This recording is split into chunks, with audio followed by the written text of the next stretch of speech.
Praise the lord అందరికీ. నేను బెతేయేలు కుమార్తె అయిన రిబ్కాను. ఒక రోజు మధ్యాహ్నం వేళలో ఈ కుండ పట్టుకుని బావి దగ్గరకు నీళ్ల కోసం వెళ్ళాను. అక్కడ నేను అతని ఒంటెలను చాలా దాహంతో ఉండటం గమనించి ఈ కుండతో నీళ్లు చేరి వారికి పోసాను. అప్పటి వరకు నాకు తెలియదు ఆయన నా సమీప బంధువు అయిన అబ్రహాము యొక్క దాసుడు ఎలియాజరు అని. అతడు అబ్రహాము యొక్క కుమారుడైన ఇస్సాకుకు కన్యకను వెతుక్కుంటూ ఇక్కడికి వచ్చాడని తెలిసింది. ఆ విధానంలో దేవుడు నన్ను ఏర్పరచుకుని దైవ చిత్తానుసారమైన వివాహం జరిగించాడు. అక్కడికి వెళ్ళినప్పుడు నాకేమీ తెలియదు, కానీ నేను ఒకటే నమ్మాను, దేవుడు యేసుక్రీస్తు ప్రభువారు నా పట్ల ఉన్నతమైన ఉద్దేశం కలిగి ఉన్నారని. అందుకే నేను స్త్రీలందరికీ తల్లిగా ఉండే ఆధిక్యత ఇచ్చారు.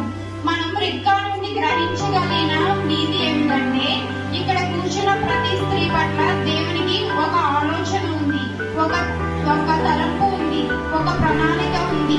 మనం దేవునికి విధేయత చూపించి దేవుడు చెప్పినట్లు నడుచుకుంటే ఆయన మనల్ని అంతం వరకు చేయి పట్టుకుని నడిపిస్తాడు.